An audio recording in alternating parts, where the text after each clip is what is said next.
Hello everyone. Coursera UPSC में आप सभी का स्वागत है। यूपीएससी प्रीलिम्स प्रैक्टिस सीरीज में आज हम देखेंगे इंडियन पॉलिटी का ये सेट नंबर 3।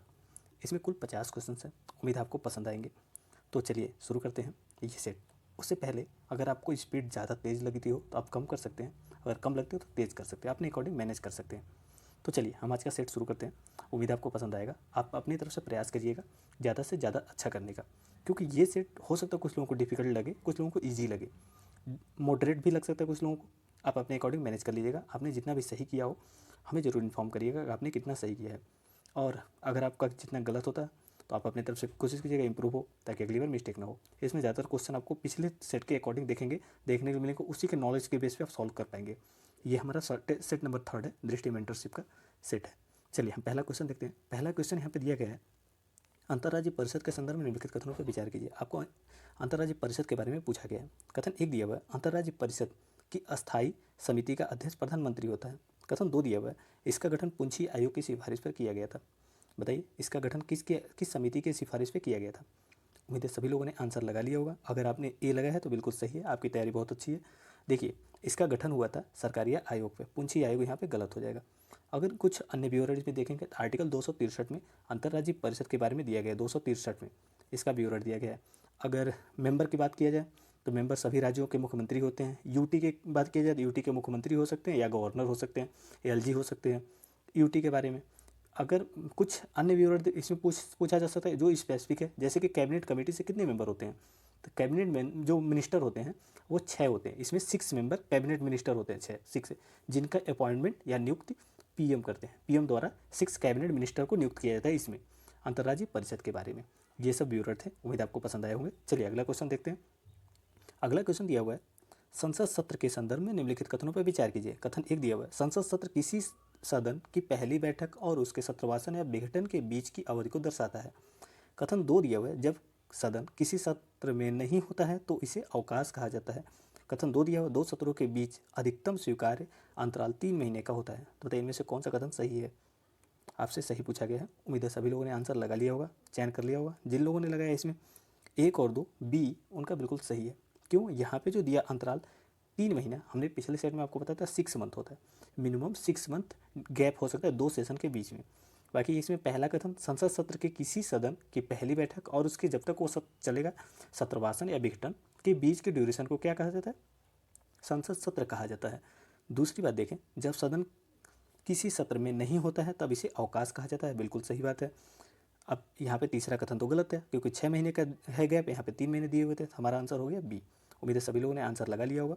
अगर आपको नहीं है इसमें याद आ रहा हो तो आपको पता होगा, जब राष्ट्रपति अध्यादेश जारी लाते हैं, किस में दिया गया, 1 2 3 123 में, आर्टिकल 123 में दिया गया राष्ट्रपति अध्यादेश तभी लाएंगे जब संसद का कोई एक सेशन या दोनों सत्र, मतलब दोनों अपर या लोअर दोनों में से कोई भी राज्यसभा या लोकसभा सत्र में ना हो तो राष्ट्रपति अध्यादेश लाते हैं। तो वहाँ पे भी ये चीज़ आपको पता होगा कि जब वो सत्र में नहीं होगा तो उसी को अवकाश कहते हैं ना। ये चीज़ आपको समझ में आ गई होंगी। चलिए अगला क्वेश्चन देखते हैं। अगला दिया हुआ है, राज्यसभा के संदर्भ में निम्नलिखित कथनों पर विचार कीजिए। कथन 1 दिया हुआ है, राज्यसभा के सभापति का चुनाव निर्वाचन के बाद होने वाली पहली या प्रथम बैठक में उपस्थित सदस्यों में से किया जाता है। कथन 2 दिया हुआ है, राज्यसभा में इन्हें किन्हीं 2 राज्यों की सीटों की संख्या एक समान नहीं होती। जो राज्यसभा में सदस्य की सीटें होती हैं वो क्या दो कह रहा है यहाँ पे कि 2 राज्यों की सीटें एक समान नहीं होती हैं। बताइए इनमें से कौन सा कथन सही है। उम्मीद है सभी लोगों ने आंसर लगा लिया होगा। जिन लोगों ने इसमें लगाया डी, बिल्कुल सही बात है, क्योंकि यहाँ पे जो उपसभापति, यहाँ पे सभापति की बात की जाती है राज्यसभा में, सभापति के बारे में, तो सभापति उपराष्ट्रपति होते हैं और उपसभापति हो जो उन्हीं के मेंबर होते हैं। तो यहाँ पे सभापति के बारे में पूछा गया था। सभापति को लोकसभा और राज्यसभा से सभी सदस्य मिलकर के चुनते हैं उपराष्ट्रपति के रूप में, और उपराष्ट्रपति क्या करते हैं, सभापति के रूप में, राज्यसभा के सभापति के रूप में कार्य करते हैं। तो यहाँ पे पहला कथन गलत हो गया।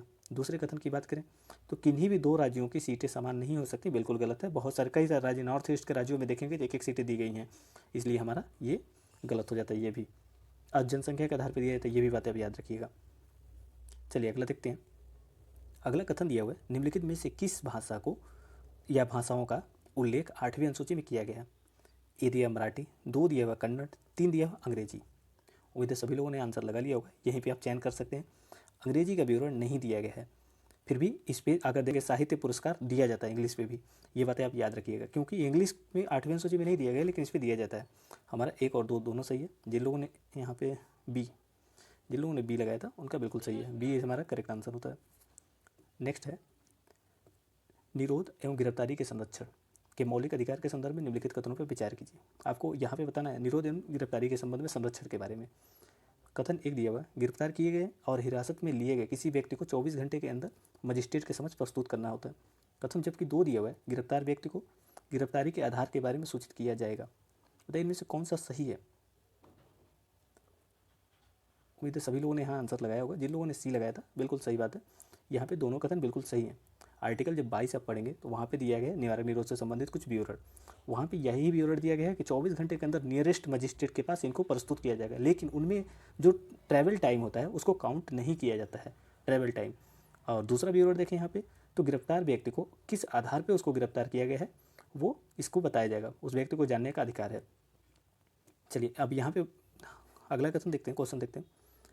राज्य के नीति निर्देशक सिद्धांत के संदर्भ में निम्नलिखित में से कौन सा समाजवादी सिद्धांत पर आधारित है। आपको समाजवादी सिद्धांत के बारे में पूछा गया है। चलिए पहला देखते हैं, समान कार्य के लिए समान भुगतान। दो दिया हुआ है, ग्राम पंचायतों का गठन। तीन दिया हुआ है, नागरिकों के लिए समान नागरिक संहिता। उम्मीद है सभी लोगों ने आंसर लगा लिया हो। अगर देखेंगे हम यहाँ पे पहला कथन, तो देखिए ये विवरण दिया गया समाजवादी है, पहली बात तो आप याद रखिए। समान कार्य के लिए समान भुगतान, सभी के लिए, जैसे कि मेल और फीमेल दोनों के लिए समान अगर काम करते तो समान पेमेंट मिलेगा, उनको सैलरी समान मिलेगी। ये 29 में दिया गया, सॉरी 39 में दिया गया है, 29 नहीं 39 में दिया गया है। अगर यहाँ पे देखेंगे ग्राम पंचायतों का गठन, ये आर्टिकल 40 में दिया गया है। वहीं देखेंगे यहाँ समान नागरिक संहिता के विवरण, ये आर्टिकल 44 में दिया गया है। अब ग्राम पंचायतों का गठन स्वराज से कॉन्सेप्ट है, स्वराज गांधीवादी है, तो गांधी से कॉन्सेप्ट है इसका सही। अगर देखेंगे समान नागरिक संहिता, तो ये कहीं ना कहीं उदारवादी से इसका कॉन्सेप्ट है, तो ये आर्टिकल 40 में दिया गया, ये उदारवादी है, अब याद रखिएगा। और ये गांधीवादी है, MG होगा गांधीवादी। चलिए यहाँ पे जिन लोगों ने लगाया था केवल एक, तो उनका बिल्कुल सही है, हमारा आंसर केवल एक है। चलिए अगला क्वेश्चन देखते हैं, निर्वाचन आयोग के संदर्भ में निम्नलिखित कथनों पर विचार करना है आपको। कथन एक दिया हुआ, मुख्य चुनाव आयुक्त और अन्य आयुक्तों को समान वेतन और उनकी शक्तियाँ भी समान होती हैं। जबकि दूसरा कथन दिया हुआ है, मुख्य चुनाव आयुक्त और अन्य आयुक्तों को ठीक उसी तरीके से पद से हटाया जा सकता है जिस तरीके से सर्वोच्च न्यायालय के मुख्य न्यायाधीश को हटाया जाता है। उम्मीद है सभी लोगों को समझ में आ गया होगा। यहाँ पे दिया है सर्वोच्च न्यायालय के न्यायाधीश को हटाया जाता है, तो यहाँ पे सही आंसर हमारा होगा केवल एक, क्योंकि यहाँ पे देखेंगे तो कार्यकाल की सुरक्षा ज़्यादा अच्छा मिला हुआ है मुख्य निर्वाचन आयुक्त को, लेकिन वहीं पे अगर अन्य आयुक्तों की बात की जाए तो उनको ये सुरक्षा नहीं मिली हुई है। अगर राष्ट्रपति को मुख्य निर्वाचन आयुक्त सजेशन दे दें, सुझाव दे दें कि इनको हटा दीजिए, तो राष्ट्रपति प्रेसिडेंट इनको रिमूव कर देते हैं, इसलिए इनको सुरक्षा नहीं मिली हुई है। जबकि मुख्य निर्वाचन अधिकारी को, आयुक्त को ये सुरक्षा मिली हुई है कि वो सर्वोच्च न्यायालय के न्यायाधीशों के समान ही हटाए जाएंगे, तो इसलिए हमारा दूसरा कथन गलत हो जाता है, पहला कथन सही है। और इसका आपसे पूछा जाए तो अब विवरण किस में दिया गया, कौन से अनुच्छेद में निर्वाचन आयोग के बारे में विवरण दिया गया है, तो बताइए 324 में देखेंगे तो निर्वाचन आयोग के बारे में विवरण दिया गया है। कार्यकाल कितना होता है, 6 साल होता है कार्यकाल। चलिए अगला क्वेश्चन देखते हैं, पंचायती राज के संदर्भ में निम्नलिखित कथन, पंचायती राज के विकास के संदर्भ में निम्नलिखित समितियों के गठन के कालानुक्रम में व्यवस्थित कीजिए। इन समितियों के बारे में बताना है कि इनका गठन कब कब किया गया था, किस किस समय में। जैसे कि अशोक मेहता समिति दिया है, बलवंत राय मेहता समिति दिया है, LM सिंघवी समिति दिया है, JBK राव समिति दिया गया है। तो बताइए इनमें से कौन सा कथन सही है। उम्मीद है सभी लोगों ने आंसर लगा लिया होगा। अगर हम अशोक मेहता समिति की बात करें तो कब हुआ था, इसमें पहले जिन लोगों ने आंसर लगाया है, देखिए अशोक मेहता समिति होता है 78 में, अशोक मेहता 78 है। और बलवंत राय मेहता कब होता है 57 में, 57 में। LM सिंघवी समिति कब होता है 86 में, LM सिंघवी समिति होता है। JBK राव समिति कब होता है 85 में होता है, 85 में। अब अरेंज कीजिए, सबसे पहले आ जाएगा 57 बलवंत राय मेहता, दो जिसमें भी हो, दो जगह है। उसके बाद आ जाएगा हमारा 85 नहीं 78 हो जाएगा अशोक मेहता, एक में है, तो ये तो दोनों जगह है। ये हो गया दूसरे नंबर पे, ये हो गया पहले नंबर पे। अब तीसरे नंबर पे हो जाएगा ये 4 इसमें दिया, सी हमारा करेक्ट आंसर है। जिन लोगों ने सी लगाया था उनका सही है। चलिए एक बार दोबारा देख लीजिए, यहाँ पे अगर हम बात करें अशोक मेहता समिति की, अशोक मेहता समिति गठित की जाती है 1978 में, अशोक मेहता समिति। वहीं अगर हम बात करें मेहता की, तो बलवंत राय मेहता की समिति गठित की जाती है 57 में, 57 में। और फिर एल.एम. सिंघवी की बात किया जाए, एल.एम. सिंघवी का गठन किया जाता है कब? 86 में, 86 में। जे.बी. के राव समिति गठित किए थे 85 में। ये इतनी बातें आप याद रखिए। उम्मीद है सभी लोगों ने आंसर लगा लिया होगा। जिन लोगों ने सी लगाया था उनका करेक्ट आंसर है। चलिए अगला क्वेश्चन देखते हैं। यहाँ पे हमारा सही आंसर सी हो जाता है। चलिए अगला क्वेश्चन है, निम्नलिखित में से कौन से प्रावधान संसद के दोनों सदनों के साधारण बहुमत द्वारा संशोधित किए जा सकते हैं? आपको ये बताना है कि इनमें से कौन कौन से प्रावधान हैं जो संसद के साधारण बहुमत से संशोधित किए जा सकते हैं। कथन एक दिया हुआ है, राज्यों में विधान परिषदों का उत्सादन या सृजन। दो दिया हुआ है, 7वीं अनुसूची में उल्लिखित अनुसूचियाँ। और 3 दिया हुआ है, निर्वाचन क्षेत्रों का परिसीमन। बताइए इनमें से किनका किनका संशोधन साधारण बहुमत से कर सकती है संसद? उम्मीद है सभी लोगों ने आंसर लगा लिया होगा। अगर हम यहाँ पे बात करें पहले कथन की, तो पहला जो कथन यहाँ पे दिया हुआ है बिल्कुल सही है। आर्टिकल 169 में आप देखेंगे तो इसके विवरण दिए गए हैं, तो पहला कथन तो हमारा सही हो जाता है। दूसरे कथन की बात करें 7वीं अनुसूची, ये संघीय से संबंधित है। 7वीं अनुसूची में 7वीं अनुसूची शक्तियों के विभाजन के बारे में बात की गई है, तो इसमें अगर संशोधन करना हो तो कहीं ना कहीं आधे राज्यों का समर्थन लेना जरूरी हो जाता है, इसलिए इसको विशेष बहुमत से करना पड़ेगा। तीसरा एक बात करें निर्वाचन क्षेत्रों का परिसीमन के बारे में, तो परिसीमन का विवरण आर्टिकल 82 में दिया गया, आर्टिकल 82 में दिया गया है 82 में, और इसको साधारण बहुमत से गठन किया जाता है, परिसीमन किया जा सकता है। हमारा सही आंसर हो गया 1 और 3। दूसरा गलत है क्योंकि इसको विशेष बहुमत से संविधान संशोधन के माध्यम से करना पड़ता है, 50% राज्यों का समर्थन लेना पड़ता है, तब होता है। जैसे कि 42वां संविधान संशोधन किया गया था, 84 अमेंडमेंट किया गया था, ये सब कब किए गए थे? इन सब ये जो है ऐसे संविधान संशोधन हैं जिनके माध्यम से ये परिसीमन किया गया था। तो उम्मीद है हमने अपने सही लगा लिया होगा, जिन लोगों ने भी लगाया था उनका सही है। चलिए अगला क्वेश्चन देखते हैं। कथन एक दिया हुआ है, निम्नलिखित कथनों में से कौन सा कथन संविधान में किया गया? किसका उल्लेख संविधान में किया गया? कथन एक दिया हुआ है ग्राम सभा का, 2 दिया परिसीमन आयोग का, 3 दिया जिला योजना समिति का। किनका विवरण संविधान में दिया गया है आपको ये बताना है। उम्मीद है सभी लोगों ने आंसर लगा लिया होगा। जिन लोगों ने लगाया 1 और 3 तो बिल्कुल सही है। देखिए यहाँ पे देखेंगे 143 में, सॉरी 243 है, 143 नहीं होगा, 243 ए में ग्राम सभा का विवरण दिया गया है। वहीं अगर परिसीमन के बारे में बात करें तो परिसीमन का विवरण दिया गया है आर्टिकल 82 में सीट बदलने के लिए, लेकिन परिसीमन से संबंधित नहीं, सीटों को फिर से रीअरेंज करने के लिए ये बात कही गई है 82 में, लेकिन परिसीमन के बारे में किसी तरह की चर्चा नहीं की गई। वहीं जिला योजना समिति की बात करें तो ये आप देखेंगे 243 जेड डी में दिया गया, 243 जेड डी में आपको देखने के लिए मिला जिला योजना समिति के बारे में, इसलिए हमारा सही आंसर हो जाता है यहाँ पे बी। चलिए अगला क्वेश्चन है, भारतीय स्वतंत्रता अधिनियम 1947 के संदर्भ में निम्नलिखित में से कौन से कथन सही हैं? कथन एक दिया हुआ है, इसके द्वारा वायसराय के पद को समाप्त कर दिया गया और ब्रिटिश संसद के परामर्श पर प्रत्येक डोमिनियन के लिए एक गवर्नर जनरल की नियुक्ति का प्रावधान किया गया था। कथन 2 दिया हुआ है, इसने देशी रियासतों को भारत या पाकिस्तान में से किसी भी डोमिनियन में शामिल होने या स्वतंत्र रहने की स्वतंत्रता दी, हालांकि उन्हें स्वतंत्र रहने की अनुमति नहीं थी। यहाँ पे देखिए हमसे थोड़ा सा मिस्टेक हो गया, उन्हें भारत या पाकिस्तान किसी एक डोमिनियन में शामिल होने की स्वतंत्रता दी गई थी, लेकिन वहाँ यहाँ दिया हुआ है कि उन्हें स्वतंत्र रहने की अनुमति नहीं थी। बताइए इनमें से कौन सा कथन सही है? तीसरा कथन यहाँ पे दिया हुआ है, राज्य सचिव के पद को बने रहने दिया गया और उसे राष्ट्रमंडल के सचिव की अतिरिक्त शक्तियाँ प्रदान कर दी गई। तो बताइए इनमें से कौन सा कथन सही है? उम्मीद है सभी लोगों ने आंसर लगा लिया होगा। जिन लोगों ने लगाया है पहले यहाँ पे देख लेते हैं पहला कथन क्यों सही है या गलत है। तो अब देखिए, भारतीय मंत्रिपरिषद के सुझाव पर ब्रिटिश राजा द्वारा नियुक्त किया गया जाता है इनको, जो वायसराय के पद को समाप्त कर दिया गया, ये गलत है, समाप्त नहीं किया गया था। अब यहाँ पे जो देखें, ब्रिटिश संसद के परामर्श पर प्रत्येक डोमिनियन के लिए गवर्नर जनरल नियुक्त किया था, ऐसा कोई प्रोविजन नहीं था।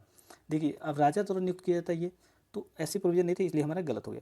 अब दूसरा देखें, दूसरा यहाँ पे दिया हुआ है, इसने देशी रियासतों को भारत या पाकिस्तान में सम्मिलित होने के लिए स्वतंत्रता दी, लेकिन उन्हें स्वतंत्र रहने की अनुमति नहीं दी गई थी। ये स्वतंत्र रहने की भी अनुमति दी गई थी, या तो भारत में सम्मिलित हो सकते थे या पाकिस्तान में, या स्वतंत्र रह सकते थे। तो आपको पता होगा स्वतंत्र रहने के लिए हमारे वहाँ 3 जो रियासतें थीं वो स्वतंत्र थीं, जैसे कि जूनागढ़ हो गया, हैदराबाद हो गया और कश्मीर हो गया, ये स्वतंत्र थी।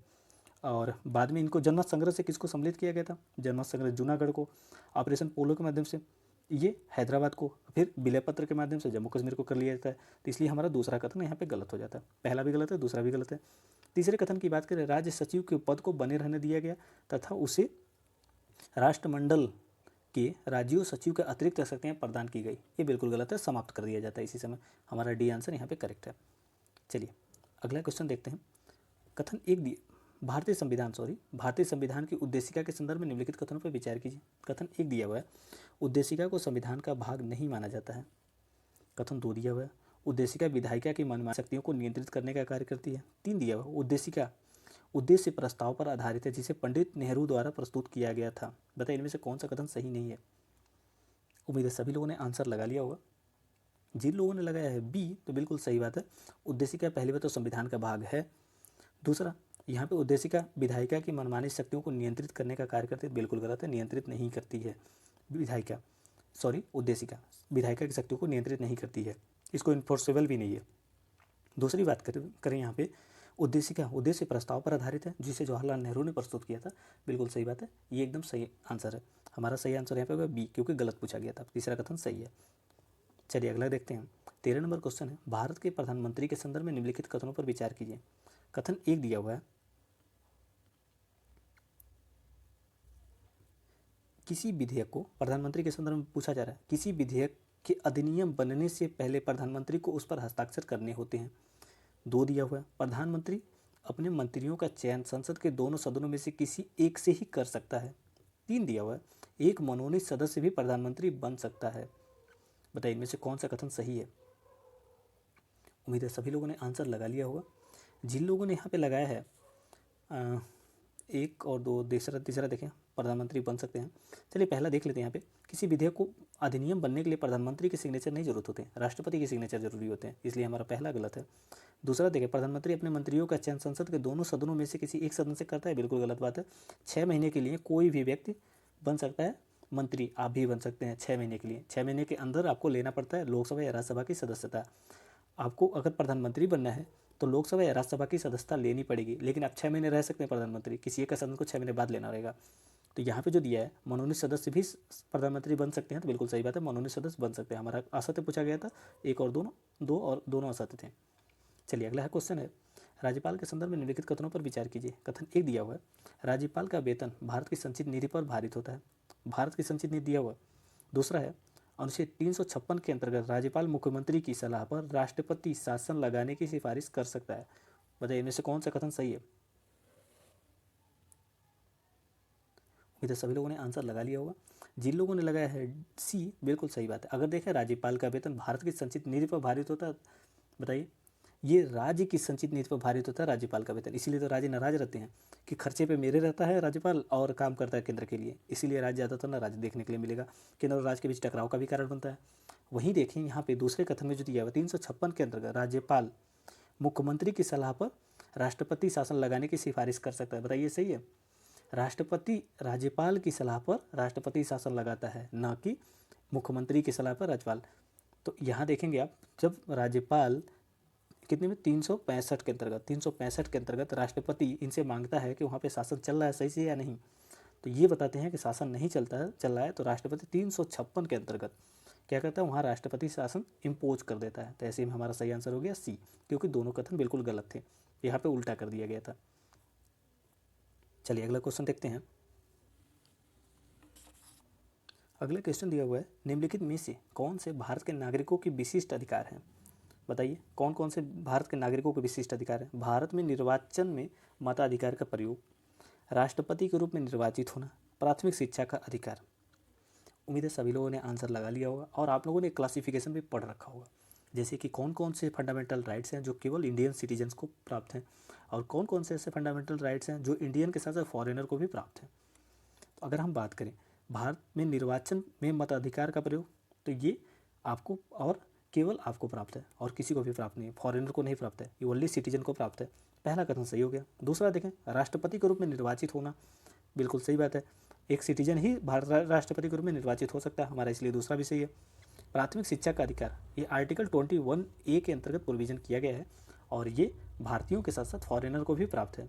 अब आपसे पूछा जाए कि कौन कौन से जो फंडामेंटल राइट्स हैं वो केवल इंडियंस को प्राप्त हैं। देखिए आर्टिकल 15 की बात कीजिए, 15 केवल भारतीयों को प्राप्त है। 16 सार्वजनिक पदों पर नियुक्ति के लिए 16 ये भी केवल भारतीयों को प्राप्त है। 19 ये भी केवल भारतीयों को, फिर 29, 30 ये कुछ ऐसे आर्टिकल्स हैं जो केवल भारतीयों को प्राप्त हैं। वहीं अगर बात कर लिया जाए इनको छोड़ के जो अन्य हैं भारतीयों के साथ साथ विदेशियों को भी प्राप्त है, इसलिए हमारा सही आंसर हो जाता है यहाँ पे। जिन लोगों ने बी लगाया था उनका बिल्कुल सही है। चलिए अगला क्वेश्चन देखते हैं। भारत के राष्ट्रपति तथा उपराष्ट्रपति के निर्वाचन से जुड़े सभी विवादों की जांच और निर्णय किसके द्वारा लिए जाते हैं या किए जाते हैं? ए दिया उस उच्च न्यायालय द्वारा जिसमें इसे चुनौती दी गई हो, बी उच्चतम न्यायालय द्वारा, सी निर्वाचन आयोग द्वारा और डी संसद द्वारा। बताइए इनमें से किसके द्वारा की जाती है? ये उच्चतम न्यायालय द्वारा, सुप्रीम कोर्ट द्वारा। आर्टिकल 71 आप जब देखेंगे तो उसमें ये विवरण दिए गए हैं कि राष्ट्रपति उपराष्ट्रपति से संबंधित मामलों के विवरण उच्चतम न्यायालय के द्वारा इस पर लिए जाएंगे। मतलब इसके निर्णय उच्चतम न्यायालय ही कर सकता और कोई न्यायालय नहीं करेगा, इसलिए हमारा सही आंसर हो जाता है बी। चलिए अगला क्वेश्चन है, भारत के उपराष्ट्रपति के संदर्भ में निम्नलिखित कथनों पर विचार कीजिए। कथन एक दिया हुआ है, उपराष्ट्रपति राष्ट्रपति के प्रसाद प्रयत्न पद पर बना रहता है। जबकि कथन दो दिया हुआ है, यदि उपराष्ट्रपति का पद उसके त्यागपत्र, निष्कासन, मृत्यु या किन्हीं अन्य कारणों से रिक्त हो जाता है तो पद रिक्त की तिथि से 6 महीने की अवधि के भीतर निर्वाचित हो जाना चाहिए। मतलब तो नए राष्ट्रपति 6 महीने के अंदर निर्वाचित हो जाने चाहिए। इनमें से पूछा गया आपसे कौन से असत्य हैं या फिर कौन से सही नहीं हैं, ये आपसे पूछा गया। तो उम्मीद है सभी लोगों ने आंसर लगा लिया होगा। जिन लोगों ने सी लगाया बिल्कुल सही है। अगर बात करें यहाँ पहले पे, उपराष्ट्रपति राष्ट्रपति के प्रसाद प्रयत्न होते हैं, बिल्कुल गलत बात है, ये प्रसाद प्रयत्न नहीं होते हैं। और दूसरे कथन की बात कर लिया जाए यहाँ पे, तो दूसरा कथन जो दिया हुआ है 6 महीने की अवधि के भीतर निर्वाचित कर लिया जाना चाहिए, ये सही है।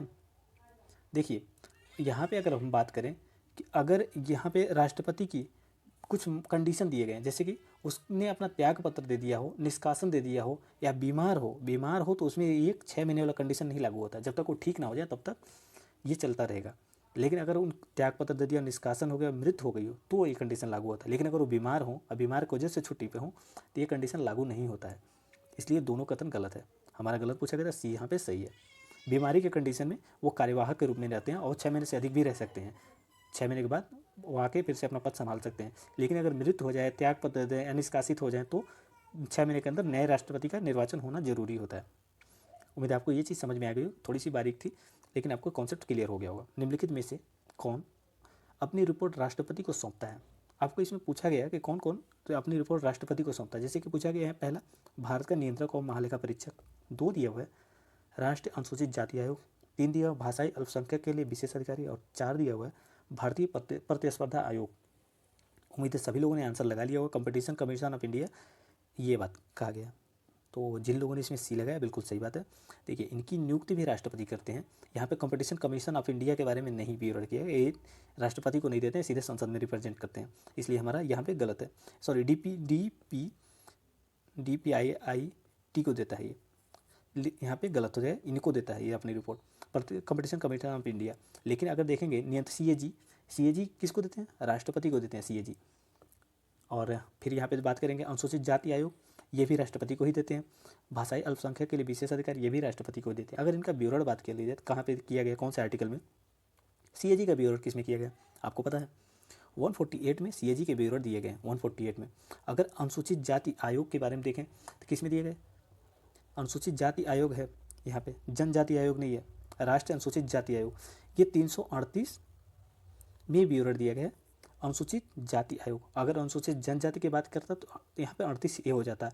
अगर OBC की बात कर लेता तो 338B हो जाता। तो इस तरीके से आपको याद रखने की ज़रूरत है। अगर कंपटीशन कमीशन की बात कर लेते ये राष्ट्रपति को रिपोर्ट अपनी नहीं देता है, इसलिए हमारा सही आंसर सी हो गया। चलिए अगला क्वेश्चन देखते हैं। यहाँ पे दिया हुआ है आपको, निम्नलिखित में से किसे भारतीय संविधान के भाग 4 के अंतर्गत देखा जा सकता है? भाग 4 के अंतर्गत कौन कौन से विवरण दिए गए हैं आपको ये पूछा गया है। कथन 1 दिया हुआ है, प्राकृतिक वातावरण जिसके अंतर्गत वन, झील, नदी और वन्य जीव शामिल हैं की रक्षा करे और उसका संवर्धन करे तथा प्राणी माता की दया भाव रखें। जबकि 2 दिया हुआ है, प्रारंभिक शैशवावस्था की देखभाल और जब तक कि सभी बालक 6 वर्ष की आयु पूरी ना कर लें तब तक उनकी शिक्षा का प्रदान करना, उनकी शिक्षा का व्यवस्था करना या प्रदान करना शिक्षा, ये विवरण दिए गए हैं। बताइए किस कौन कौन सा आपको DPSP में दिए गए हैं, ये पूछा जा रहा है आपसे। उम्मीद है सभी लोगों ने आंसर लगा लिया होगा। जिन लोगों ने लगाया बी बिल्कुल सही है। यह अगर पहले की बात कर ले तो फंडामेंटल ड्यूटी है, लेकिन दूसरा DPSP में दिया गया दूसरे का विवरण, इसलिए हमारा सही आंसर हो जाता है बी। केवल दूसरा सही है यहाँ पे, पहला फंडामेंटल ड्यूटीज़ के बारे में, मौलिक कर्तव्य के बारे में विवरण है।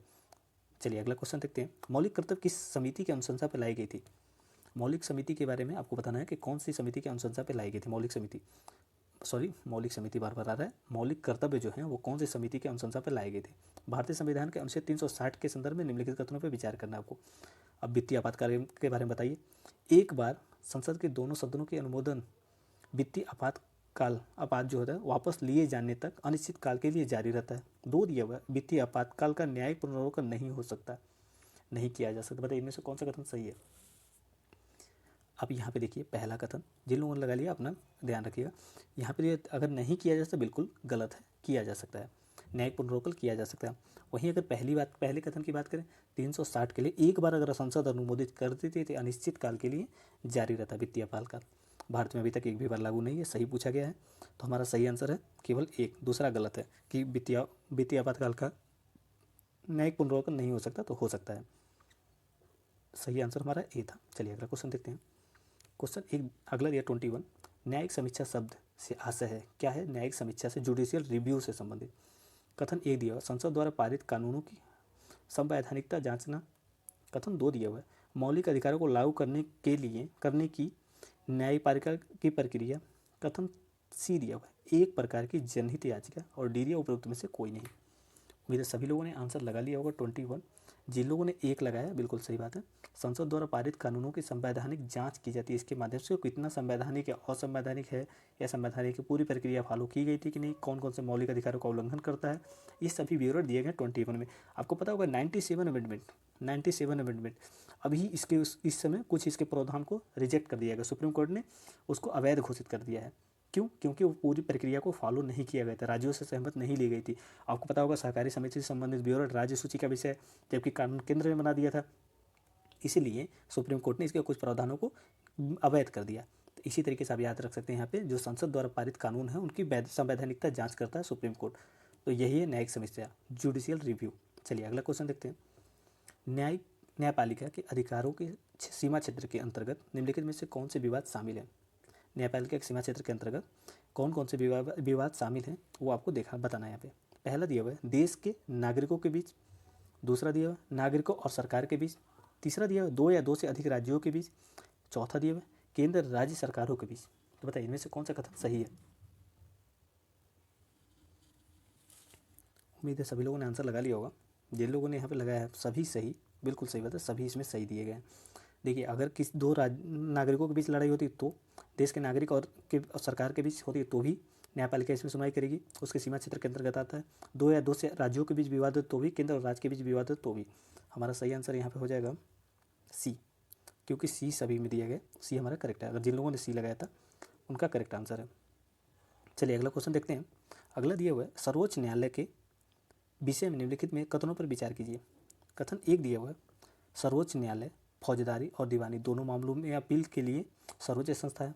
दो दिया हुआ है सर्वोच्च न्यायालय उच्च न्यायालय द्वारा दिए गए निर्णयों को बदल सकता है। तीसरा दिया हुआ न्यायाधीश कार्यपालिका और विधायिका के अधीन न होकर स्वतंत्र होते हैं और इसलिए न्याय की समुचित व्यवस्था संभव हो पाती है, न्यायिक व्यवस्था जो है वो संभव हो पाती है। चौथा दिया हुआ सर्वोच्च न्यायालय के निर्णय अनुसार संसद संविधान के मूलभूत ढांचे को प्रभावित नहीं कर सकती है। बताइए इनमें से कौन सा कथन सही है। उम्मीद है सभी लोगों ने आंसर लगा लिया होगा। अगर हम यहाँ बात करें तो चौथे कथन की सर्वोच्च न्यायालय के निर्णय अनुसार संसद संविधान के मूलभूत ढांचे को प्रभावित नहीं कर सकती है। कब प्रभावित कर सकती है, कब नहीं कर सकती है, बताइए। अगर यहाँ देखेंगे तो ये बिल्कुल सही है। अगर पहले कथन की बात है सर्वोच्च न्यायालय फौजदारी और दीवानी दोनों मामलों में अपील के सर्वोच्च संस्था है, बिल्कुल सही बात है। दूसरा सर्वोच्च न्यायालय द्वारा उच्च न्यायालय द्वारा दिए गए निर्णयों को बदल सकता है, बहुत सारे मामलों में ऐसा हुआ है, बदल दिया है सर्वोच्च न्यायालय ने। तीसरे की बात करें न्यायाधीश कार्यपालिका विधायिका का अधीन न होकर स्वतंत्र होते हैं, इसीलिए न्याय की समुचित व्यवस्था संभव हो पाती है, ये भी सही बात है। हमारा डी आंसर करेक्ट है। अगर आपने डी लगाया था तो बिल्कुल सही है। चलिए अगला क्वेश्चन देखते हैं। सर्वोच्च न्यायालय उच्च न्यायालयों के न्यायाधीशों के संबंध में निम्नलिखित कथनों पर विचार कीजिए। सर्वोच्च न्यायालय उच्च न्यायालय के न्यायाधीशों के संबंध में आपको बताना है। कथन एक दिया हुआ है न्यायाधीशों की नियुक्ति विधायिका को सम्मिलित नहीं किया जाता। दो दिया हुआ है न्यायाधीशों के रूप में नियुक्त होने के लिए किसी व्यक्ति के पास वकालत का अनुभव या कानूनी विशेषज्ञ होना आवश्यक है। तीसरा दिया हुआ न्यायाधीशों का कार्यकाल निश्चित नहीं होता, अतः इसे कम या जल्दी किया जा सकता है। कम या ज़्यादा किया जा सकता है, उनका कार्यकाल निश्चित नहीं होता, कम या ज़्यादा किया जा सकता है। तीसरा दिया हुआ है न्यायाधीशों के वेतन और भत्ते के लिए विधायिका की स्वीकृति ली जाती है। बताइए कौन सा इसमें सही है। उम्मीद है सभी लोगों ने आंसर लगा लिया होगा। देखिए यहाँ पे अगर चौथे कथन की बात करें, न्यायाधीशों के वेतन और भत्ते के लिए विधायिका की स्वीकृति ली जाती है, ये गलत है, स्वीकृति नहीं ली जाती। अपवाद ये है कि इमरजेंसी लागू न हो, जब वित्तीय आपातकाल लागू हो या तो उस कंडीशन में ली जा सकती है, लेकिन अन्य नॉर्मल कंडीशन की बात कर रहे हैं यहाँ पे तो नहीं ली जाती है, हमारा ये गलत है। वहीं दूसरे कथन की बात करें यहाँ पे तो ये देखिए पहले कथन के सीधे देखते हैं, न्यायाधीशों की नियुक्ति के मामलों में विधायिका को सम्मिलित नहीं किया जा सकता। बताइए किया जाता है या नहीं। यहाँ पे नहीं किया जाता है क्योंकि ये अपने कॉलेजियम के माध्यम से ही कर लेते हैं। न्यायाधीशों के रूप में नियुक्त के होने के लिए व्यक्ति के पास वकालत और अनुभव की विशेषज्ञता होनी चाहिए। बिल्कुल सही है, 10 वर्ष वाला वकालत 10 वर्ष किए रहें तो सही है। न्यायाधीशों का कार्यकाल निश्चित नहीं होता, निश्चित है भाई 62 वर्ष और 65 वर्ष, ये निश्चित है। ये बात गलत हो गया हमारा तीसरा, 1 और 2 सही है, हमारा ए करेक्ट आंसर है। चौथा हमने देख लिया था, तीसरा भी गलत है क्योंकि कार्यकाल निश्चित है। निश्चित नहीं होगा तो वो इंडिपेंडेंट होकर कैसे कार्य करेंगे, ऐसे भी आप समझ सकते हैं। चलिए अगला है उच्च न्यायालयों के न्यायाधीशों को उच्च न्यायालयों के संदर्भ में निम्नलिखित कथनों पर विचार कीजिए। ये निचली अदालतों के फैसलों पर की गई अपील की सुनवाई करते हैं। 2 दिया हुआ ये मौलिक अधिकारों को बहाल करने के लिए रिट जारी कर सकते हैं। 3 दिया हुआ ये अन्य न्यायालयों के क्षेत्राधिकार में आने वाले मुकदमों का निपटारा कर सकते हैं। उच्च न्यायालय की बात हो रही है। ये अपने ये अपने अधीनस्थ अदालत का पर्यवेक्षण या नियंत्रण करते हैं। बताइए इनमें से कौन सा सही है। उम्मीद है सभी लोगों ने आंसर लगा लिया होगा। देखिए अगर हम यहाँ बात करें, ये अन्य राज्यों के क्षेत्राधिकार में आने वाले मुकदमों का निपटारा करते हैं तो ये गलत है। अन्य राज्यों के जो अधिकार क्षेत्र होते हैं उसमें आने वाले मामलों का निपटारा नहीं करते, केवल अपने राज्य क्षेत्र के अंतर्गत ही मामले आने वाले उनका निपटारा करते हैं। पहला कथन बिल्कुल सही है, ये निचली अदालतों के मामले पर एक अपील की सुनवाई करते हैं, बिल्कुल सही है। दूसरा देखिए ये मौलिक अधिकारों को बहाल करने के लिए रिट जारी कर सकते हैं। चौथा ये अपने अधीनस्थ अदालत का पर्यवेक्षण और नियंत्रण करते हैं, ये भी बिल्कुल सही है।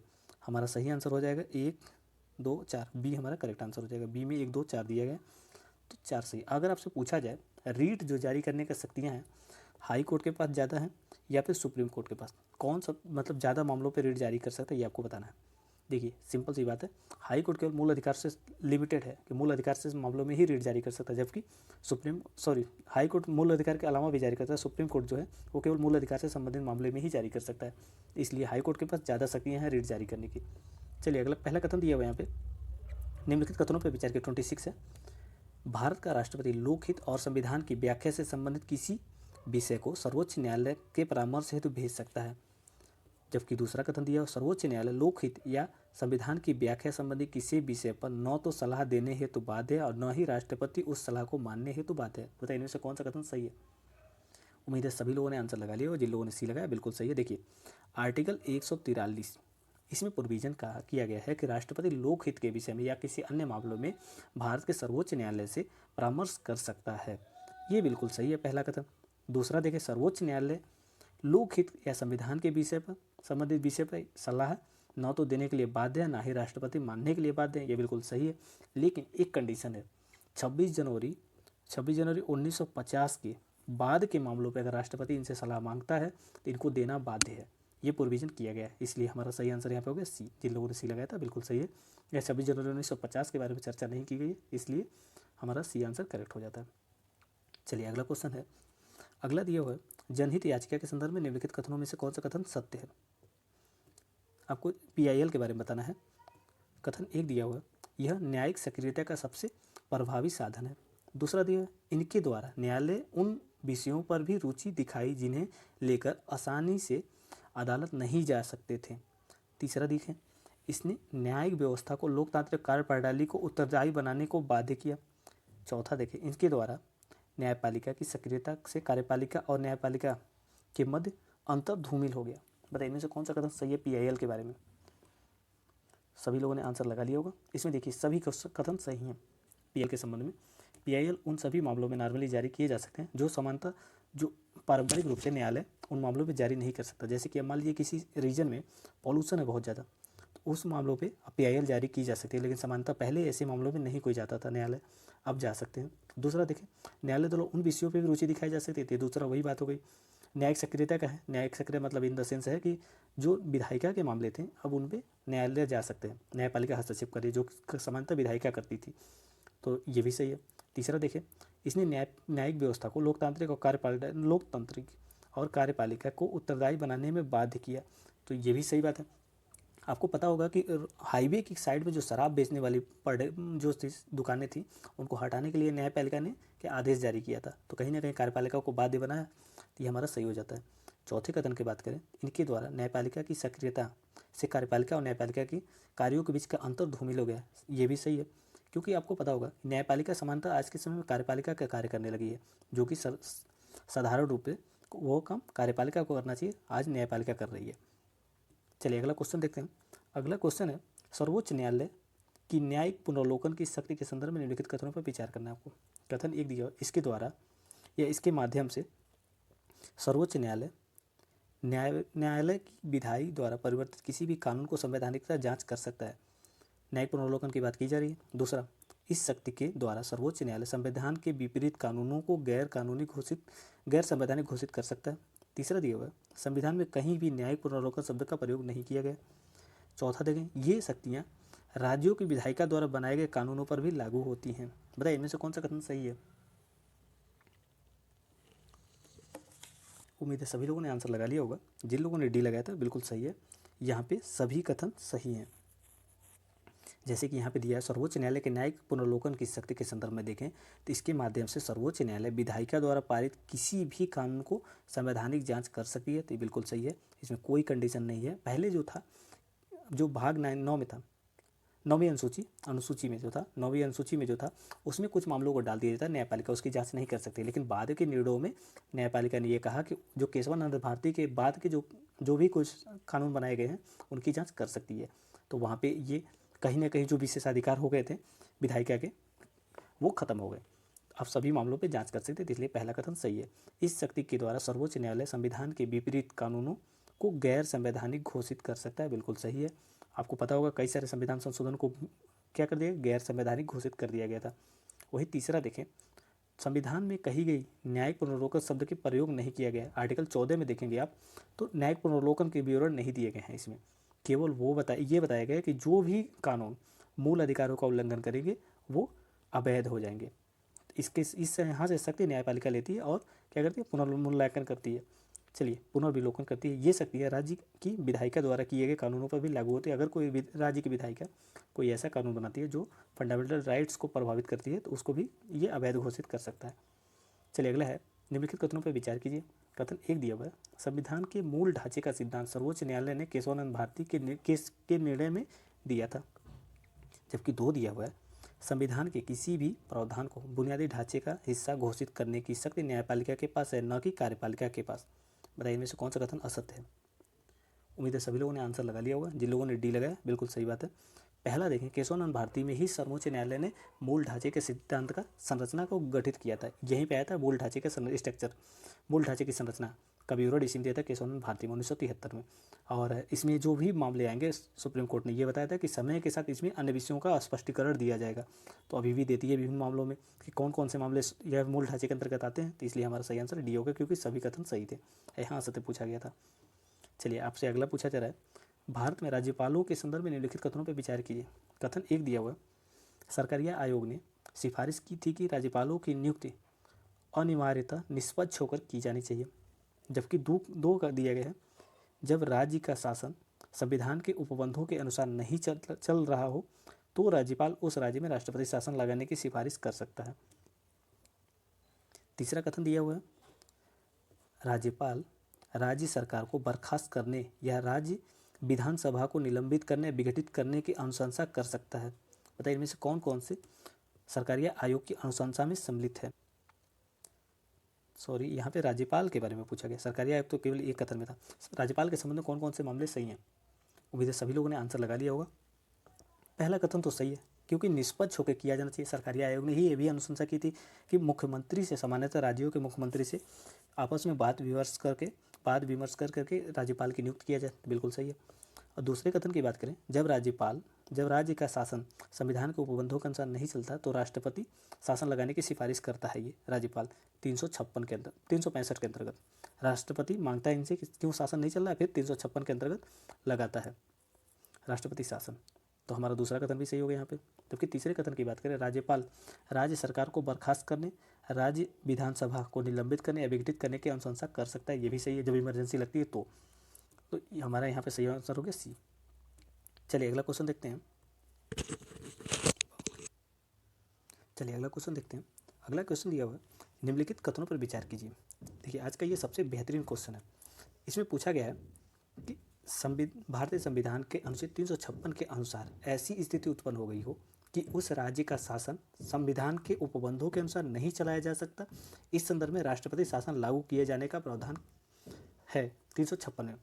जबकि यही देखें दूसरा, उपयुक्त विषय पर राष्ट्रपति द्वारा जारी उद्घोषणा को संसद की स्वीकृति प्राप्त करना जरूरी होता है। जबकि तीसरा दिया हुआ है, राष्ट्रपति शासन को अधिकतम 2 वर्षों तक बढ़ाया जा सकता है। चौथा कथन दिया हुआ है, कोई भी न्यायालय राष्ट्रपति शासन लागू करने के निर्णय की संवैधानिकता जांच या पड़ताल नहीं कर सकता। बताइए इनमें से कौन सा कथन सही नहीं है? यहाँ पे सही नहीं है पूछा गया है। उम्मीद है सभी लोगों ने आंसर लगा लिया होगा। जिन लोगों ने लगाया इसमें 1 और 2 और 3 चलिए पहला देखते हैं। अगर पहला कथन की बात करें तो पहला सही है। राष्ट्रपति ऐसे कंडीशन में मांगता है राज्यपाल से 365 के अंतर्गत कि राज्यपाल से कि राज्य का शासन किस तरीके से चल रहा है। अगर वो रिपोर्ट के हिसाब से लगता है राष्ट्रपति को कि शासन अच्छे से नहीं चल रहा तो 356 के माध्यम से राष्ट्रपति शासन लगा देता है राज्यों में। हमारा पहला कथन तो सही हो जाता है। वहीं दूसरे की बात करें, उपयुक्त विषय पर राष्ट्रपति द्वारा जारी उद्घोषणा को संसद की स्वीकृति प्राप्त करना जरूरी होता है। बिल्कुल सही है। अगर एक बार जारी होता है तो राष्ट्रपति शासन कितने दिन चलता है? 2 माह तक चलता है। एक बार जारी कर दिया राष्ट्रपति शासन तो 2 माह तक चलता है। अगर नहीं संसद की स्वीकृति नहीं मिलती है तो 2 महीने के अंदर ही खत्म हो जाएगा राष्ट्रपति शासन। वहीं तीसरे कथन की बात करें, दूसरा कथन तो हमारा सही है। तीसरे कथन की बात करें, राष्ट्रपति शासन को अधिकतम 2 वर्षों तक बढ़ाया जा सकता है। देखिए अधिकतम की बात की गई है तो अधिकतम 3 वर्ष बढ़ाया जा सकता है। 3 वर्षों तक, 3 वर्षों का प्रोविजन किया गया है। लेकिन कंडीशन होता है 1 वर्ष के बाद अगर बढ़ाना है, 1 वर्षों के बाद बढ़ाना है तो 2 कंडीशन होना चाहिए। पहली तो इमरजेंसी, नेशनल इमरजेंसी लगा हो, राष्ट्रीय आपातकाल उद्घोषणा हुई हो। दूसरा, वहाँ पे इलेक्शन कमीशन ऐसा डिक्लेयर कर दे, लिखित रूप में दे दे कि यहाँ पे इलेक्शन अभी नहीं कराया जा सकता। तो 2 कंडीशन में इसको 1 साल के बाद एक्सटेंड किया था। वो मैक्सिमम 3 वर्ष हो सकता है, 3 वर्ष से ज़्यादा एक्सटेंड नहीं हो सकता।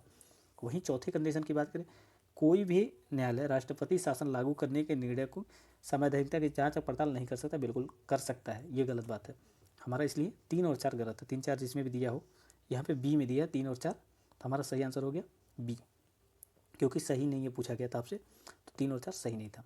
चलिए अगला क्वेश्चन दिया हुआ है, स्थानीय शासन के संदर्भ में निम्नलिखित कथनों पर विचार कीजिए। अब देखिए स्थानीय शासन के बारे में आपसे पूछा गया, 73वां 74वां अमेंडमेंट के बारे में पूछा गया। चलिए पहला कथन दिया हुआ है, इन संस्थाओं को 1993 में संवैधानिक दर्जा प्रदान किया गया। दूसरा दिया हुआ है, गाँव और जिला स्तर के शासन को स्थानीय शासन कहते हैं। तीसरा दिया हुआ है, स्थानीय हित और स्थानीय ज्ञान लोकतांत्रिक फैसला लेने का अनिवार्य घटक है। जबकि चौथा दिया हुआ है, जीवंत और मजबूत स्थानीय शासन सक्रिय भागीदारी और उद्देश्यपूर्ण जवाबदेही सुनिश्चित करता है। बताइए इनमें से कौन सा कथन सही है? उम्मीद है सभी लोगों ने आंसर लगा लिया होगा। जिन लोगों ने लगाया डी, सभी सही है, बिल्कुल सही बात है, सभी इसमें सही है। देखिए 73वें 74वें अमेंडमेंट के माध्यम से लाया जाता है पंचायती राज की व्यवस्था। यहाँ पे नगर पंचायत की बात की जाती है, यहाँ पे ग्राम पंचायत की बात की जाती है। तो हमारा तो पहला कथन सही हो जाता है। दूसरा, ग्राम और जिला स्तर के शासन को स्थानीय शासन कहते हैं, ये भी बिल्कुल सही बात है। वही तीसरा देखें, स्थानीय हित और स्थानीय ज्ञान लोकतांत्रिक फैसले लेने के अनिवार्य घटक हैं। आपको पता होगा कि जो भी ग्राम प्रधान निर्णय लेते हैं वो अपने सरपंचों के साथ मिल के लेते हैं, तो ये भी कहीं ना कहीं ज्ञान और लोकतांत्रिक फैसले लेने का अनिवार्य घटक इसमें सम्मिलित हो जाता है, ये भी सही है। जीवंत और मजबूत स्थानीय शासन सक्रिय भागीदारी और उद्देश्यपूर्ण जवाबदेही सुनिश्चित करता है। अगर मान लीजिए ग्राम में कहीं रोड बन रहा हो तो स्थानीय लोग प्रधान से डायरेक्ट संपर्क करके उस पर आलोचना करते हैं कि रोड खराब बन रहा है, सही बन रहा है, जो भी होता है, मतलब वो कहीं ना कहीं सर्विलांस करते रहते हैं लोग, तो ये जवाबदेहिता सुनिश्चित हो जाती है, इसलिए ये भी सही है। हमारा डी आंसर यहाँ पे सही हो जाता है। चलिए अगला क्वेश्चन देखते हैं। अगला क्वेश्चन दिया हुआ है, पंचायती राज व्यवस्था के संदर्भ में निम्नलिखित कथनों पर विचार लीजिए। ये भी पंचायती राज से संबंधित है। कथन 1 दिया हुआ है, पंचायती राज व्यवस्था का ढांचा द्विस्तरीय होता है। बताइए। जबकि दूसरा कथन दिया हुआ, 74वें संविधान संशोधन द्वारा ग्राम सभा का बनना अनिवार्य है। और वहीं तीसरा कथन दिया, पंचायती राज क्षेत्र के सभी व्यक्ति ग्राम सभा के सदस्य होते हैं। चौथा दिया, ग्राम सभा की भूमिका और कार्य का फैसला प्रदेश की कानून से होता है। इनमें से असत्य पूछा गया आपको, बताइए कौन सा असत्य है। उम्मीद है सभी लोगों ने आंसर लगा लिया होगा। जिन लोगों ने लगाया है इसमें अगर हो देख लें, जिन लोगों ने बी लगाया बिल्कुल सही बात है, बी इसमें गलत है क्योंकि 1, 2 और 3 गलत है, चौथा यहाँ पे सही है। अगर पहले कथन की बात करें, पंचायती राज व्यवस्था का ढांचा जो होता है त्रिस्तरीय होता है, न कि द्विस्तरीय।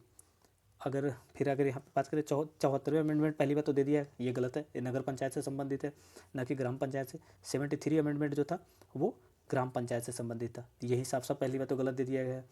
और यहाँ पे पंचायती राज क्षेत्र के सभी व्यक्ति ग्राम सभा के सदस्य होते हैं, तो बिल्कुल गलत है, सभी व्यक्ति नहीं होते हैं। अब जो बच्चा होगा वो भी थोड़ी सम्मिलित हो जाएगा ग्राम सभा में। इसमें केवल वही व्यक्ति होते हैं जो निर्वाचन सूची में सम्मिलित हों, वही लोग सम्मिलित होते हैं। इसलिए हमारा सही आंसर हो गया बी, क्योंकि ये गलत है, ये भी गलत है, ये भी 1, 2, 3 गलत है, 4 केवल सही था इसमें।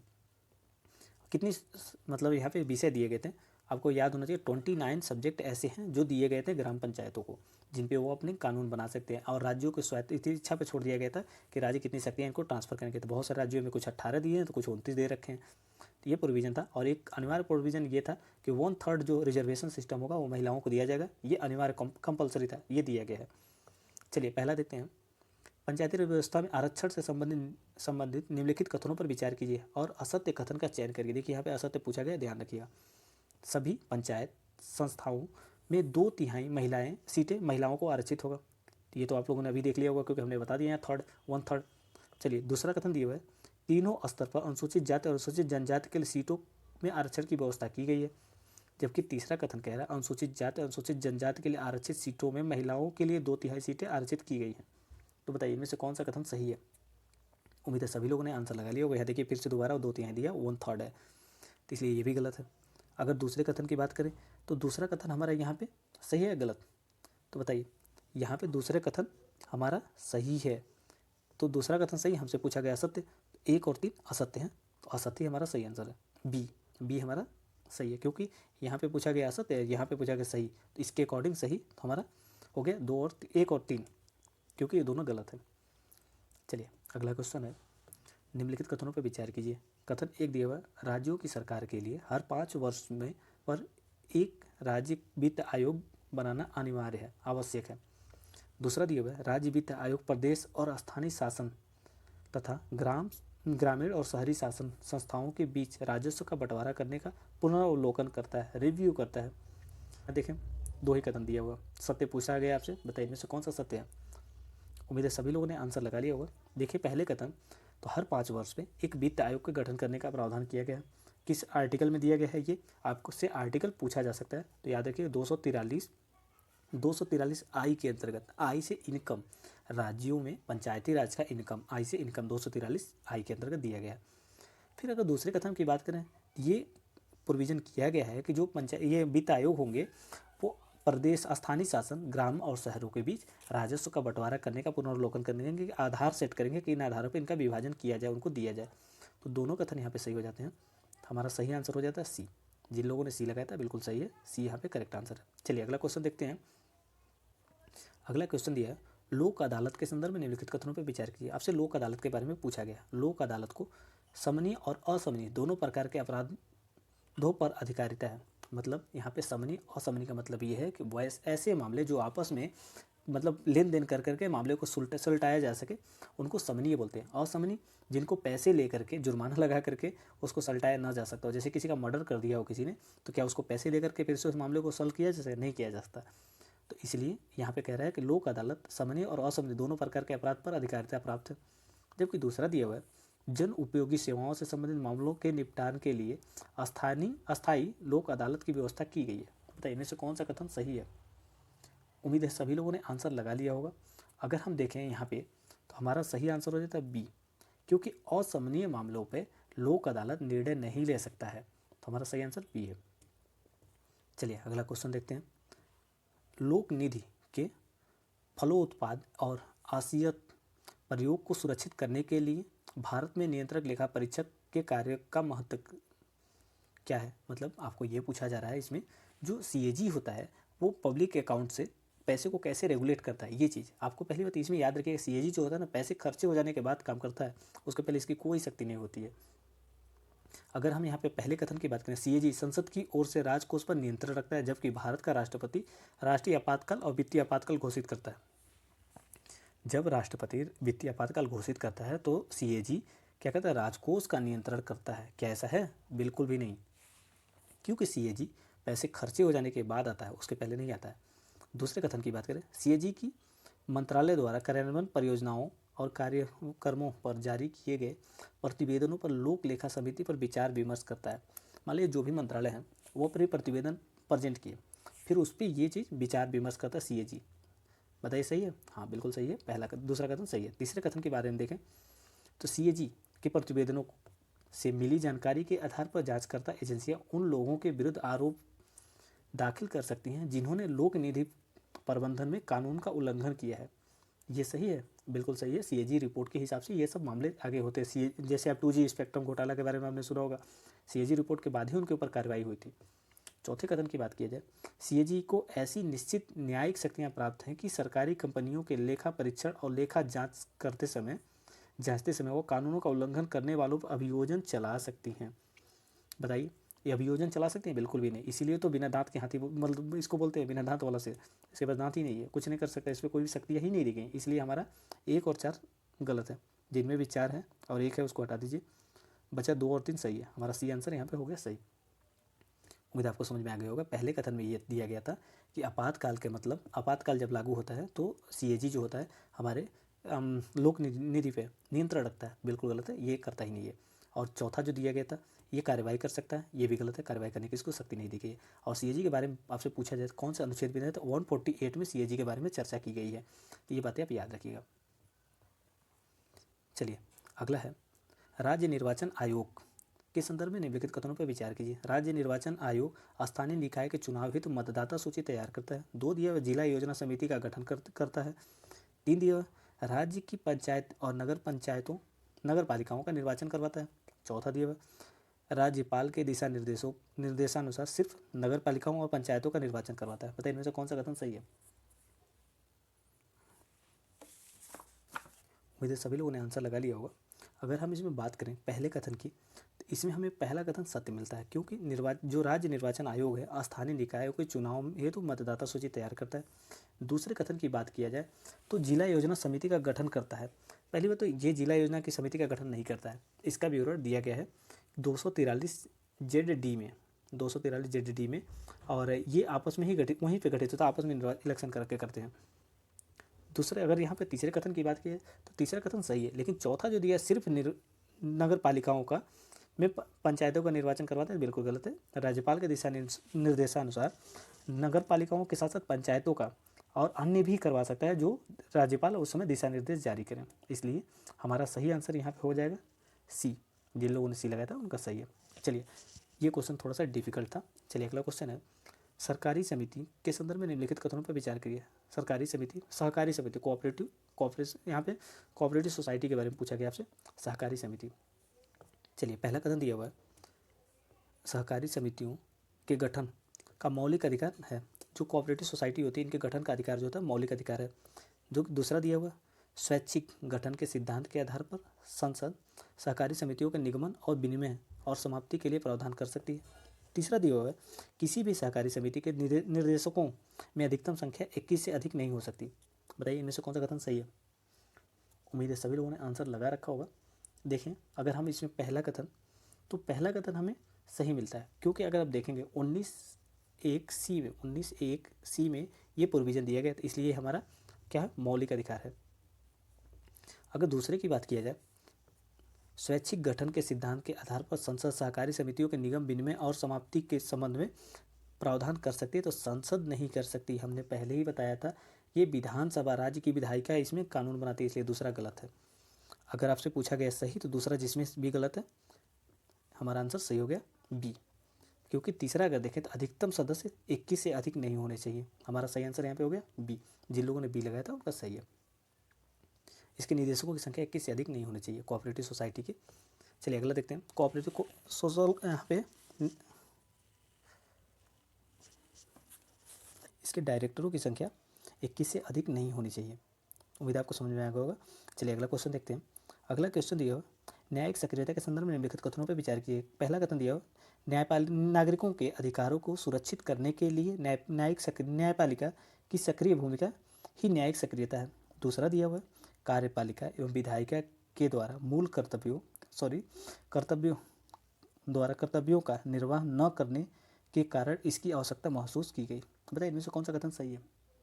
उम्मीद है सभी लोगों ने आंसर लगा लिया। जिन लोगों ने सी लगाया था बिल्कुल सही है। देखिए, जब यहाँ पे नागरिकों के अधिकारों को सुरक्षित रखने के लिए न्यायपालिका एक्टिव मोड में आती है तो उसको कहते हैं न्यायिक सक्रियता। PIL के बारे में आपने सुना होगा, PIL, उसी के माध्यम से ये न्यायिक सक्रियता और ज़्यादा हो गई।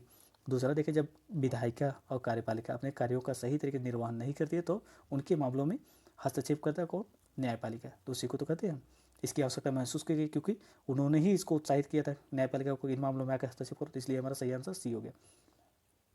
चलिए अगला दिया हुआ है, किशोर न्याय संशोधन अधिनियम 2021 के प्रमुख प्रावधानों के बारे में आपसे पूछा गया। तो चलिए पहला कथन दिया हुआ है, अधिनियम के अनुसार गंभीर अपराध के आरोपी से किशोर न्याय बोर्ड पूछताछ करेगा। दूसरा दिया है, बच्चे को गोद लेने संबंधी आदेश जारी करने का अधिकार जिला मजिस्ट्रेट को दिया गया है। तो बताइए इनमें से कौन सा कथन सही है। उम्मीद है सभी लोगों ने आंसर लगा लिया होगा। जिन लोगों ने सी लगाया है बिल्कुल सही बात है, सी इसमें करेक्ट है। देखिए, पहली बात तो 2015 का जो एक्ट था उसमें ये संशोधन किया गया है। उसमें कुछ ये प्रोविज़न किए गए थे, जैसे कि हीनियस क्राइम के लिए 7 साल की सज़ा थी, सीरियस क्राइम के लिए 3 से 7 साल की थी, और जो मतलब मान लीजिए कि थोड़ा सा नॉर्मल तरह का है उसके लिए क्या किया, 3 साल की सज़ा थी। अब इस समस्या को हल कर दिया गया, 3 साल से अधिक का भी प्रोविज़न कर दिया गया। मतलब इससे पहले जो था 15 में 7 साल से अधिक का सज़ा का प्रोविज़न था ही नहीं, अब 7 साल से अधिक का भी प्रोविज़न है। एक और बातें इसमें ध्यान रखिएगा आप लोग, PT में पूछा जा सकता है कि अब 2021 से जो संशोधन हुआ है इसके माध्यम से 7 साल से कम तक ही सज़ा दी जा सकती, 7 साल से अधिक सज़ा नहीं दी जा सकती। अब इसमें संशोधन करके कर दिया गया है, अगर कोई बालक हीनियस क्राइम करता है तो उसको 7 साल से अधिक की भी सज़ा दी जा सकती है। निम्नलिखित कथनों पर विचार कीजिए।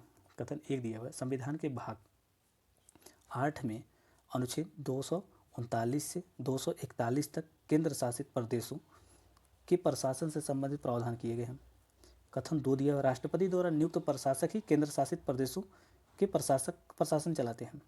बताइए कौन सा कथन इनमें से सही है। उम्मीद है सभी लोगों ने आंसर लगा रखा होगा। जिन लोगों ने सी लगाया बिल्कुल सही है। देखिए, पहली बात तो इसमें कुछ याद रखने वाला चीज़ ये है कि भाग 8 में UT के बारे में, UT के एडमिनिस्ट्रेशन के बारे में चर्चा की गई है। किसने है, 239 से 241 के अंतर्गत। ये बातें आपको याद रखने की जरूरत है। और राष्ट्रपति एक किसको नियुक्त करना है, प्रशासक को नियुक्त करते हैं जो UT के प्रशासन को संचालित करते हैं, जैसे लेफ्टिनेंट गवर्नर करते हैं, एडमिनिस्ट्रेटर करते हैं, प्रशासक करते हैं, और क्या कहते हैं उसको, उपराज्यपाल भी करते हैं। ये सब प्रोविजन आप याद रखिए। सी जिन लोगों ने लगाया था उनका सही है। चलिए अगला क्वेश्चन है, संविधान के किस अनुच्छेद के द्वारा मीडिया को अभिव्यक्ति की स्वतंत्रता प्राप्त है। उम्मीद है सभी लोगों को ये क्वेश्चन सही होगा। कोई भी इसका किसी का भी मिस्टेक होने का चांस नहीं, सभी लोग इसको सही कर लेंगे, क्योंकि 1901 के अंतर्गत अभिव्यक्ति की स्वतंत्रता का विवरण दिया गया है। अगर आपसे पूछूं मैं 17 किससे संबंधित है, बताइए। अस्पृश्यता से संबंधित आर्टिकल 17 है।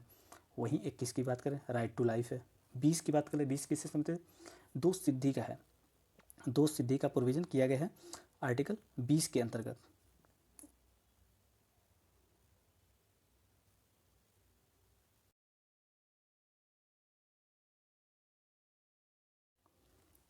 अभी तो सभी लोगों ने आंसर लगा लिया होगा। यहाँ पे देखिए आर्टिकल 20 में दिया गया है दोष सिद्धि का अधिकार। वहीं अगर अगला क्वेश्चन देखते हैं, अगले क्वेश्चन में दिया है, सर्वोच्च न्यायालय ने राज्यपाल की विवेकाधीन शक्तियों को सीमित बताया था। किस मामले में राज्यपाल की शक्तियों को सीमित बताया था। ए दिया है नवाब रेबिया मामला, बी दिया है सार्वभौमिक मामला, सी दिया है गोलकनाथ मामला, और डी दिया है इंदिरा साहनी बनाम वाद मामला। तो बताइए इनमें से किस मामले में सुप्रीम कोर्ट ने राज्यपाल की शक्तियों को सीमित बताया था। उम्मीद है सभी लोगों ने आंसर लगा लिया होगा। जिन लोगों ने लगाया है नवाब रेबिया मामला, बिल्कुल सही है। SR बोमई मामले में भी सुप्रीम कोर्ट ने क्या बताया था, राज्यपाल की जो विवेकाधीन शक्तियाँ हैं वो सीमित हैं। इन दोनों मामले में बात किया था, लेकिन सबसे पहले नवाब रेबिया मामला में किया गया था। चलिए अगला क्वेश्चन देखते हैं। कथन अगला क्वेश्चन दिया हुआ, निम्नलिखित कथनों पर विचार कीजिए। कथन 1 दिया हुआ, किसी राज्य में मुख्य सचिव को उस राज्य के राज्यपाल द्वारा नियुक्त किया जाता है। कथन 2 दिया हुआ, राज्य में मुख्य सचिव का नियत कार्यकाल होता है। बताइए। उम्मीद है सभी लोगों ने आंसर लगा लिया होगा। देखिए, अगर किसी राज्य में मुख्य सचिव को उस राज्य के राज्यपाल द्वारा किए थे, नहीं उस राज्य के सरकार द्वारा किए थे, मतलब अर्थात सीएम द्वारा किए थे। दूसरा देखें, कार्यकाल नियत होता है, तो स्पष्ट नहीं है इसका कार्यकाल, इसीलिए तो ज़्यादा इश्यूज चलते हैं। जो मुख्य सचिव होते हैं उनका कार्यकाल अभी भी स्पष्ट नहीं है। हमारा सही आंसर यहाँ पूछा गया डी, क्योंकि सही पूछा गया, दोनों गलत है। चलिए अगला क्वेश्चन है, निम्नलिखित कथनों पर विचार कीजिए। कथन एक दिया हुआ है, भारत के किसी राज्य की विधान परिषद का आकार में उस राज्य की विधानसभा के आधे से बड़ी हो सकती है। जबकि दूसरा दिया हुआ, किसी राज्य का राज्यपाल उस राज्य की विधान परिषद के सभापति के को नाम निर्दिष्ट करता है। बताइए इनमें से कौन सा कथन सही है। आशा करते हैं सभी लोगों ने लगा रखा होगा। जिन लोगों ने डी लगाया बिल्कुल सही बात है। पहले कथन में अगर देखें, भारत में किसी राज्य के विधान परिषद जो होती है वो विधानसभा की 1/3 से अधिक नहीं हो सकती। ये बात आपको समझ में आ गई होगी। दूसरी बात देखें, यहाँ पे विधान परिषद के जो सभापति होते हैं वो नाम निर्दिष्ट किया जाता है, ये गलत है, उनका चयन किया जाता है, चुनाव होता है उनका। तो हमारा आंसर हो गया यहाँ पे डी। चलिए अगला क्वेश्चन देखते हैं। अगला दिया हुआ है, भारत के उच्चतम न्यायालय में न्यायाधीशों की संख्या वृद्धि करने की शक्ति किसमें निहित है। जो भारत के मुख्य उच्चतम न्यायालय है उसमें न्यायाधीशों की संख्या वृद्धि करने की शक्ति किसके पास है। ये संसद के पास है और साधारण बहुमत के माध्यम से इसको बढ़ाया जा सकता है। इसमें कोई विशेष संविधान संशोधन की जरूरत नहीं है, साधारण बहुमत से इसको बढ़ाया जा सकता है। किसका? सुप्रीम कोर्ट के न्यायाधीशों की सीटों को। चलिए अगला क्वेश्चन है, निम्नलिखित में से कौन भारत के संविधान का अभिरक्षक या कस्टोडियन है। उम्मीद है सभी लोगों ने आंसर लगा लिया होगा। इसमें तो सबको पता होगा, भारत का मुख्य उच्चतम न्यायालय है सुप्रीम कोर्ट। चलिए अगला क्वेश्चन देखते हैं, भारत के उच्चतम न्यायालय की स्वायत्तता की रक्षा हेतु क्या प्रावधान है। कथन एक दिया हुआ, उच्चतम न्यायालय के न्यायाधीशों की नियुक्ति करते समय भारत के राष्ट्रपति को भारत के मुख्य न्यायाधीश से विचार विमर्श करना पड़ता है। दूसरा दिया हुआ, उच्चतम न्यायालय के न्यायाधीशों को केवल भारत के मुख्य न्यायाधीश द्वारा ही हटाया जा सकता है। उच्चतम न्यायालय के न्यायाधीशों को केवल भारत के मुख्य न्यायाधीश द्वारा ही हटाया जा सकता है, ऐसा प्रोविजन किया गया है नहीं, इसलिए दूसरा गलत है। तीसरे कथन की बात करें, न्यायाधीशों का वेतन भारत की संचित निधि पर आरोपित होता है, जिस पर विधानमंडल को अपना मत नहीं देना होता है। तीसरा दिया हुआ, भारत के उच्चतम न्यायालय के अफसरों और कर्मचारियों की सभी नियुक्ति सरकार द्वारा भारत के मुख्य न्यायाधीश से विचार विमर्श के पश्चात की जाती है। बताइए इनमें से कौन सा कथन सही है। अगर हम यहाँ बात करें तो देखिए हमारा इसमें सही हो जाएगा दूसरा कथन। पहला कथन तो सही है, दूसरा गलत है। क्यों गलत था? क्योंकि यहाँ पे दिया हुआ है उच्चतम न्यायालय के न्यायाधीशों को केवल भारत के मुख्य न्यायाधीश द्वारा हटाया जा सकता है, ये सही है। संसद के द्वारा हटाया जा सकता है और विशेष बहुमत से हटाया जाता है, इसलिए हमारा दूसरा गलत है।